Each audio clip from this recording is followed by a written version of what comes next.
and Southern Kentucky. This is WYMT Mountain News at 6. We continue to follow an officer-involved shooting in Laurel County. The incident happened during the week of Christmas, but today we are learning more about a heated city council meeting where folks expressed their concerns about the situation. Things did get heated at the London City Council meeting last night. That's where the community came to confront leaders about 63-year-old Doug Harless's death. Harless was shot and killed by a London police officer last month. People say they are frustrated with the lack of information being shared. Many folks in the community are demanding transparency with the situation, and council members say they have questions too. I know we didn't have any idea we wasn't using body cams. That happened while we were in office. Did that happen early on in 2023? Yes, it did. Okay, well I know the council was not made aware of any of that we didn't have them. How long did we have them before that? I'm not sure. They were voted in it under Troy Redder. Another Justice for Doug march is scheduled for January 25th at 11:30 a.m. There was one held this past weekend. Organizers say it will start in the London Big Lots parking lot. A Southwest Virginia man is dead after being pulled from the Powell River. Police responded to reports of a person floating in the river on Sunday. Crews were able to pull 45-year-old Michael Wayne Sullivan Jr. from the river. Sullivan was later taken to the Lonesome Pine Hospital where he was pronounced dead. Multiple fire departments responded to a house fire in Wayne County, West Virginia overnight. Dispatchers say the fire started in the 800 block of 13th Street in Canova just before 1 a.m. No injuries were reported. Several fire departments in West Virginia and Kentucky responded. An audit was released into the examination of Salyersville Waterworks in Magoffin County. The period examined was from July 1st of 2021 to March 31st of last year. In that report, some of the findings include billing adjustments that were not handled properly, receipts not being accounted for properly, and the company engaging in questionable real property transactions. We have reached out to the company for comment, but have not heard back. Well, as advertised, we had temperatures today in the 20s. One place didn't even get into the 20s. That was Wise, made it to 19. They'll get into the low 20s tomorrow. 20 was the high in Clintwood, 23 in Pikeville, 25 in Hazard. Manchester and London made it to 25. The warm spot was Jacksboro and Ashland at a nice toasty 28 degrees. Right now we're seeing temperatures in the low 20s. We're seeing a little bit of snow being picked up in Hazard and Pikeville. Our feels like temperature, I want to point this out real quick. Our feels like temperature in Pikeville is already down to 14, and our feels like temperature in London is already down to 15. Hazard, our temperature and our ambient temperature and our feels like temperature are the same because we have that calm wind out there at this hour. But again, you factor in the feels like temperature across the area, you can see who's seeing a little bit of wind out there. Look at Pikeville.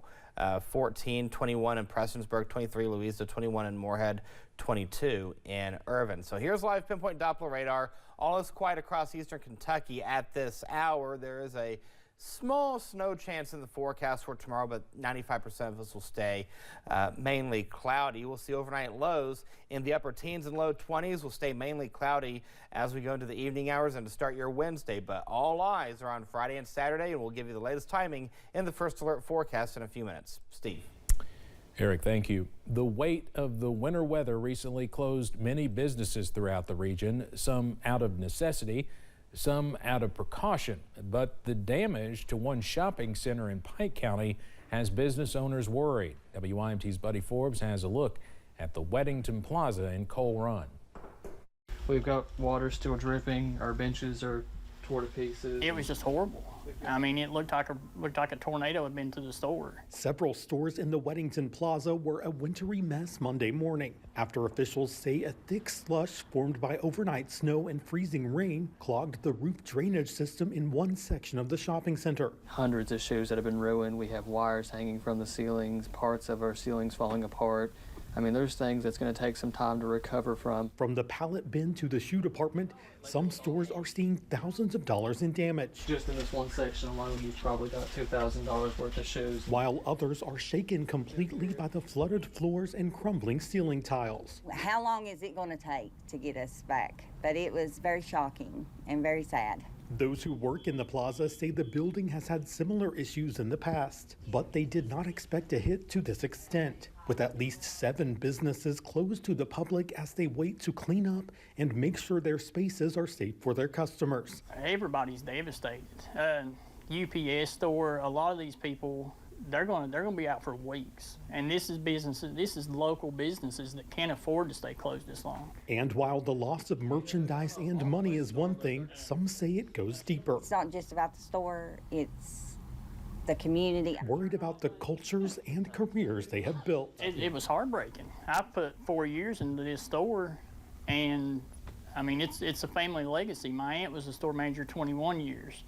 This is my job. But the workers say their neighboring businesses are more like family, and they have shoulders to lean on to get back on their feet. It's bad, but everybody's rallying together, helping each other though, so we're really thankful for that. Hopeful that they will see the building repaired and the stores back in business. Better than ever, yes. So we'll see you soon. In Pike County, Buddy Forbes, WYMT Mountain News. Big mess for sure. Mayor Andrew Scott says the plaza's property management company is assessing the damages and will begin to remedy and repair the damage as soon as possible. He says he hopes to see all of the businesses back in operation soon.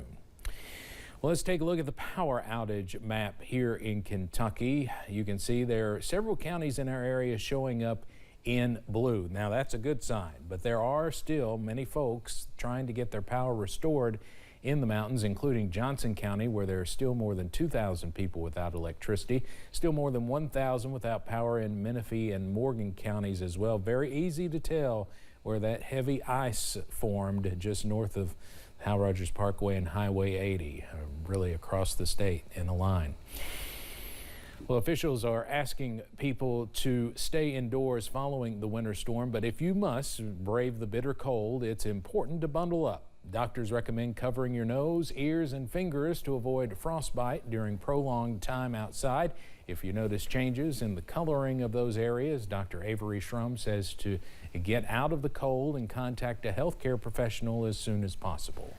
You may notice some discoloration of your skin, a bluish, purplish color. Once it gets more severe, then you can see a paleness or even blackening of the skin, like where the skin starts to die when it freezes.